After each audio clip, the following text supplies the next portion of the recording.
हमारे भारतीय बाज़ारों में 18 सितंबर के बाद में 18 सितंबर 2025 से जो सेलिंग स्टार्ट हुई है, क्या वो यूं ही चलती रहेगी या रुक जाएगी? आइए हम समझने की कोशिश करते हैं। अभी जो मार्केट का सेटअप है, उसके अकॉर्डिंग मार्केट के ऊपर की तरफ बढ़ने के चांसेस बहुत कम हैं।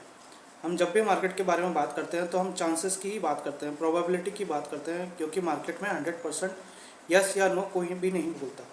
तो अभी जो मार्केट की कंडीशंस है, उसमें ये हो सकता है कि मार्केट धीरे धीरे या तो नीचे की तरफ फिसलता रहे या किसी एक लेवल पर जाकर सपोर्ट ले। वो लेवल क्या होगा, कोई नहीं कह सकता।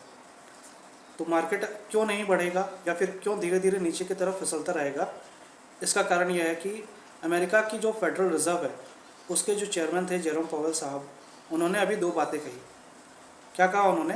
पहली बात तो उन्होंने यह कही कि जो अमेरिका के जो स्टॉक्स है वो हाईली ओवरवैल्यूड है। अगर वो स्टॉक्स ओवरवैल्यूड है तो फिर उनमें सेलिंग आएगी। तो सेलिंग के कारण जो जो मार्जिन कॉल होता है, बहुत सारे ट्रेडर्स ऐसे होते हैं जो मार्जिन पर ट्रेडिंग करते हैं। जो मार्जिन कॉल होता है उसके कारण दूसरे स्टॉक्स में सेलिंग आती है, दूसरे से तीसरे में आती है, और वहाँ का जो सेलिंग का इफेक्ट है वो फिर इंडिया पर भी आएगा। तो इसलिए देखा जाए तो कल एफआईएस ने लगभग 5,000 करोड़ के इक्विटीज़ इंडियन स्टॉक मार्केट में बेचे हैं।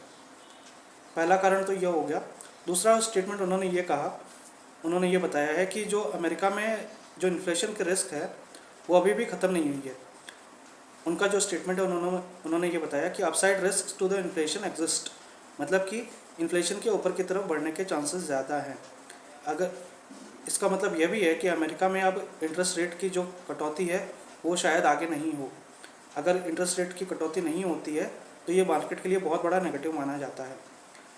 एक बात बता दो, जो अमेरिका की फेडरल रिज़र्व है वो इंटरेस्ट रेट को कैसे ट्रीट करती है। अगर वो इंटरेस्ट रेट घटाती है तो दुनिया भर के बाज़ार बढ़ते हैं, और वहीं अगर वो इंटरेस्ट रेट को बढ़ाती है तो दुनिया के सारे बाज़ार, भले ही उनका अमेरिका से लेना देना नहीं हो, वो बाज़ार सारे गिरते हैं। और कहाँ पर जाके रुकते हैं ये कोई नहीं बता सकता, लेवल नहीं बता सकता, लेकिन वो बाज़ार सारे गिरते हैं। तो दो बातें जो हो गई कि जो अमेरिकन इक्विटीज़ ओवरवैल्यूड है, उसके कारण उनमें जो सेलिंग आएगी, उसके कारण जो मार्जिन कॉल होगा, उसके कारण ये स्टेप बाय स्टेप चल रहा है कि उसके कारण जो हो सकता है इंडियन इक्विटीज़ भी गिरेंगे। और दूसरा अगर अमेरिका में इन्फ्लेशन के चांसेस ज़्यादा, इन्फ्लेशन बढ़ने के चांसेस ज़्यादा है, तो फिर वहाँ इंटरेस्ट रेट कट नहीं होगी। इंटरेस्ट रेट कट नहीं होगी तो लिक्विडिटी नहीं होगी, लिक्विडिटी नहीं होगी तो फिर मार्केट के ऊपर की तरफ बढ़ने के चांसेस बहुत कम हो जाते हैं। तो भारतीय बाज़ारों के लिए क्या रहेगा? भारतीय बाज़ार भी लगभग जो अमेरिकन मार्केट्स है उनके पीछे पीछे ही चलेंगे। इसको मार्केट कपलिंग भी बोलते हैं कि अमेरिकन और Indian markets are coupled.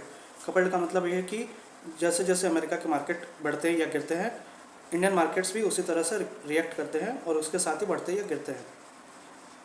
Indian markets के लिए एक और नेगेटिव है। पहला ये नेगेटिव ये है, बहुत बड़ा नेगेटिव जिसे माना जा सकता है, कि जो इंडियन आईटी कंपनीज़ है उन्होंने एआई में अभी तक ऐसा कुछ भी नहीं करके दिखाया है जिससे कि ये लगे उनमें कॉन्फिडेंस इन्वेस्टर्स का बढ़े। हो सकता है कि वो अपने लेवल पर काम कर रही हो, एआई में उन्होंने इन्वेस्टमेंट किया हो, टाई-अप्स किए हो, कुछ भी किए हों, लेकिन अभी तक उसका रिजल्ट आया नहीं है। अगर एआई में इंडियन आईटी कंपनीज़ कुछ नहीं करती हैं, कुछ बड़ा नहीं करती हैं, तो फिर मार्केट्स का बढ़ना बहुत मुश्किल हो जाएगा, क्योंकि आईटी के पीछे ही लगभग सारा बाज़ार चलता है, मेरा यह मानना है। जो गवर्नमेंट ने जो जीएसटी के रिफॉर्म्स किए, उसके कारण हो सकता है कि कंजम्पशन को बढ़ावा मिले और कंजम्पशन कुछ टाइम के लिए बढ़ जाए, कुछ महीने, 2 महीने, 6 महीने, साल भर के लिए कंजम्पशन हो सकता है बढ़ जाए, उसके कारण जो कंजम्पशन वाले जो स्टॉक्स हैं वो बढ़ जाए। लेकिन अगर आईटी में अगर काम नहीं होता है, या फिर हमारी कोई किसी जो आईटी के अलावा जो कंपनियां हैं, मान लीजिए ऑटोमोबाइल सेक्टर की कंपनियां हैं, अगर वो एनर्जी की तरफ उनको कोई ब्रेक थ्रू नहीं मिलता है, जैसे कि BYD ने किया है।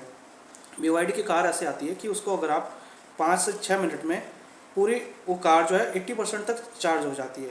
हमारे यहाँ अभी तक ऐसी कोई डोमेस्टिक कंपनी ऐसी नहीं है जिसने ये ब्रेक थ्रू अचीव किया हो। तो अगर आईटी कंपनी एआई की तरफ कुछ काम नहीं करती है, या दूसरी जो कंपनियां हैं ऑटोमोबाइल में हो या रिन्यूएबल एनर्जी में हो, उनको कोई टेक्नोलॉजी में बड़ा ब्रेक थ्रू नहीं मिलता है, तो फिर हमारे मार्केट्स का बढ़ना बहुत मुश्किल रहेगा। मार्केट्स हो सकता है SIP का जो फ्लो हमारा चल रहा है उसके कारण हो सकता है बहुत ज़्यादा नहीं गिरे, लेकिन मार्केट्स का ऊपर की तरफ बढ़ना बहुत मुश्किल रहेगा। और एक पॉइंट यह भी है कि अमेरिका में जो डेट का प्रॉब्लम था वो अभी तक सॉल्व नहीं हुआ है। जो अमेरिकन गवर्नमेंट की जो डेट है वो बहुत ऊपरी लेवल पर है।